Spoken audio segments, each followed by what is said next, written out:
Hello बच्चों, कैसे हो बच्चों? मैं कृष्णा कुमारी आपकी हिंदी अध्यापिका।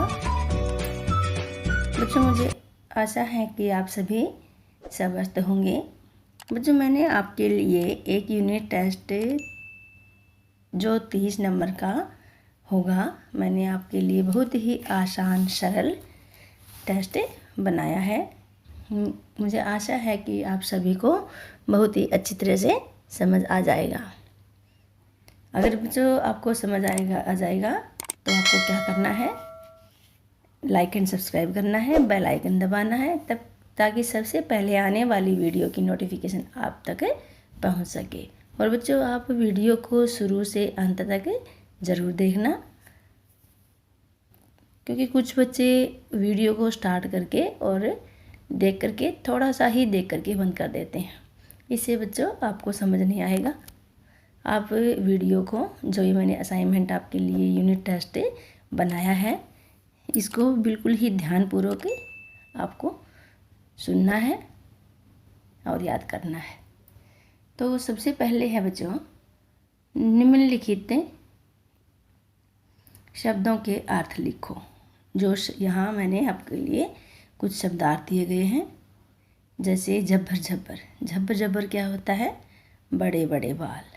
हमारी जो कविता है उससे लिया गया है, बड़े बड़े बाल। क्या थे? झब्बर झब्बर बड़े बड़े बाल थे। आगे है मतवाले। मतवाले मीन्स क्या होता है? मस्ती भरे। मतवाले मस्ती भरे, यानी कि वो मस्ती से चलने वाले बादल। गुब्बारे क्या थे? गुब्बारे से गाल थे।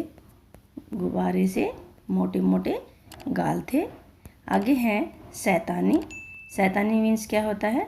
शरारती। शैतानी मीन्स क्या होता है बच्चों? शरारती। और तरीका, विधि या फिर उपाय। हम कौन सी विधि से कर रहे हैं या कौन सा उपाय सोच रहे हैं। तो ये थे बच्चों शब्दार्थ। अब आगे आते हैं प्रश्न। निम्नलिखित प्रश्नों के उत्तर देने हैं। ये भी हमने कविता में से ही लिए गए हैं, जो मन के भोले भाले बादल कविता से ये मैंने यूनिट टेस्ट तैयार किया है। जैसे बादल किस किस रंग के होते हैं? तो बादल बच्चों किस किस रंग के होते हैं?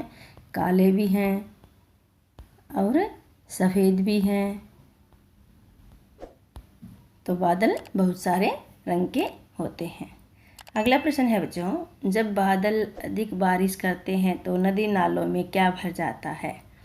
जब बादल अधिक बारिश करते हैं तो नदी नालों में बच्चों क्या भर जाता है? बहुत सारी, देखो जब ज़्यादा बारिश होती है, नदियाँ भी, नाले भी, और जो हमारी गलियाँ हैं, सभी कुछ उसमें क्या भर जाता है? पानी।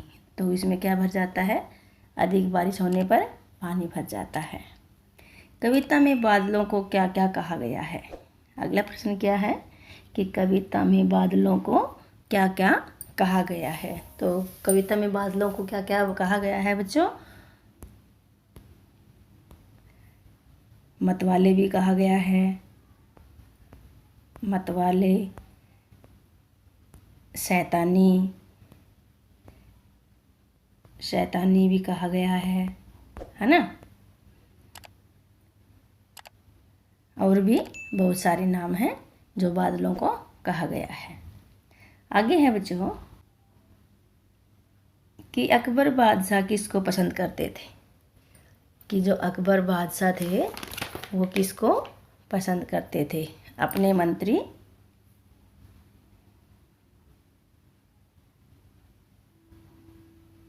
को पसंद करते थे। वो किसको पसंद करते थे? अपने मंत्री को पसंद करते थे। जो मंत्री का क्या नाम था? बीरबल। मंत्री का क्या नाम था बच्चों? बीरबल। वो अपने मंत्री बीरबल को पसंद करते थे। अगला प्रश्न है बच्चों, निम्नलिखित शब्दों की सहायता से रिक्त स्थान भरो। यहाँ क्या दे रखा है? फिलिंग द ब्लैंक्स, यानी कि रिक्त स्थान खालिस्तान भरने हैं। जब्बर जब्बर बालों वाले से गालों वाले। तो क्या है जब्बर जब्बर बालों वाले, और इसमें क्या आ जाएगा, किसके गालों वाले, गुब्बारे से गालों वाले। तो इसमें क्या आ जाएगा बच्चों, गुब्बारे से गालों वाले। गुब्बारे से, जबर जबर बाल थे और उसके गाल कैसे थे, गुब्बारे जैसे। अच्छा, आपस में टकराते रह रह कर से मत वाले बादल। क्या थे, आपस में शेरों वाले। क्या थे, शेरों वाले बादल, रह कर शेरों वाले। क्या आ जाएगा इसमें, शेरों वाले। अगला है, नहीं किसी की सुनते कुछ भी खालिस्तान बजाते बादल। तो जो बादल थे वो किसी की भी नहीं सुनते थे, आपस में ही ढोलक ढोल बजाते बादल। तो यहाँ क्या आ जाएगा, ढोलक ढोल बजाते बादल। और सबसे लास्ट वाला है इसमें कि कभी कभी जिद्दी बन करके नदी नालों में लाते। तो कभी कभी जिद्दी बन जाते हैं, यानी कि नदी नालों में क्या लेकर आ जाते हैं, जैसे आपकी मन मर्जी करते हैं बादल, बहुत सारा पानी हो जाता है तो नदी नालों में बच्चों क्या आ जाता है, क्या आ जाती है, बाढ़। तो यहाँ सबसे लास्ट वाले में क्या आ जाएगा, बाढ़। कि नदी नालों में क्या लेकर आते हैं, बाढ़ लेकर आ जाते हैं। तो ये तो था बच्चों हमारे जो छोटा सा असाइनमेंट है, हमारी टेक्स्ट यानी कि पाठ्य पुस्तक से लिया गया है, और मुझे आशा है कि आपको समझ आ गया होगा।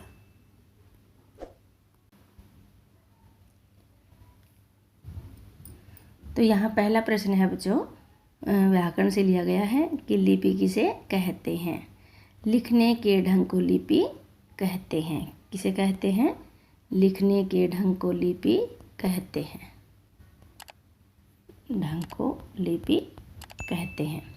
अगला है कि भाषा के कितने रूप हैं। भाषा के कितने रूप हैं, 2 रूप हैं। तो इनके नाम क्या हैं, मौखिक और लिखित। क्या नाम है इनके, मौखिक और लिखित।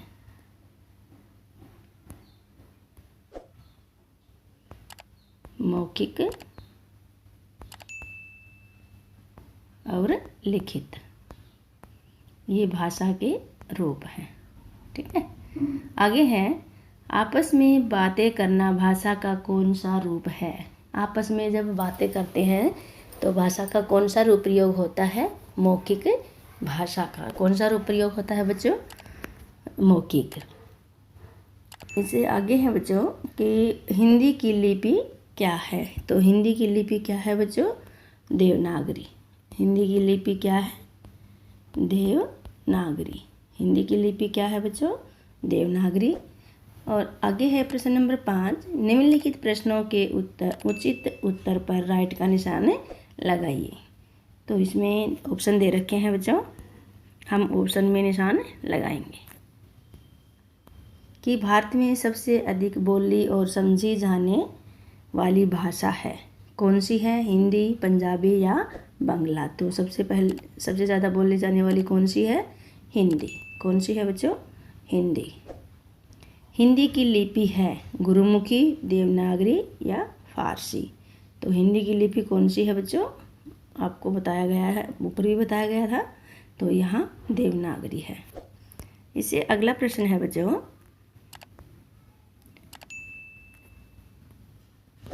कि रोमन लिपि है फ्रेंच की, अंग्रेजी की, इन दोनों की। तो रोमन किसकी है, अंग्रेजी की। किसकी लिपि है, अंग्रेजी की। रोमन किसकी लिपि है बच्चों, अंग्रेजी की। अगला प्रश्न है, निम्नलिखित शब्दों को शुद्ध लिखिए। यहाँ बच्चों कुछ शब्द हैं, उनको हमें शुद्ध करके लिखना है। जैसे गुजराती, तो गुजराती क्या आ जाएगा, इसमें छोटे ऊ की मात्रा आ जाएगी, गुजराती। क्या आ जाएगा, गुजराती। आगे है किताब, तो इसमें क्या है,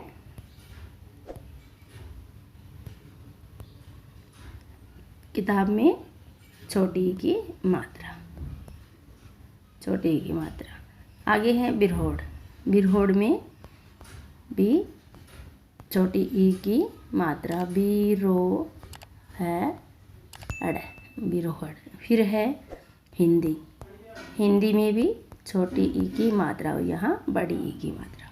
फिर आ जाता है स्कूल। स्कूल में बड़ी ओ की मात्रा। और फिर आ जाती है भाषा। फिर क्या जाती है? भाषा।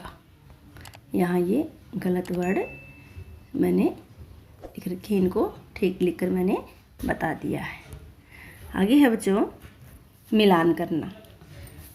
यहाँ कुछ भाषाएं हैं, उनको मिलान करना है। तो सबसे पहले गुजरात की क्या है बच्चों? गुजराती। असम की असमिया। तमिल की तमिलनाडु, तमिल।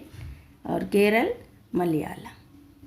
तो ये था बच्चों आपके लिए यूनिट टेस्ट, जो मुझे आशा है कि आपको समझ आ गया होगा। तो समझ आ गया होगा तो बच्चों को आपको क्या करना है? लाइक एंड सब्सक्राइब करना है, बेल आइकन दबाना है, ताकि सबसे पहले आने वाली वीडियो की जो नोटिफिकेशन है वो आप तक पहुंच सके।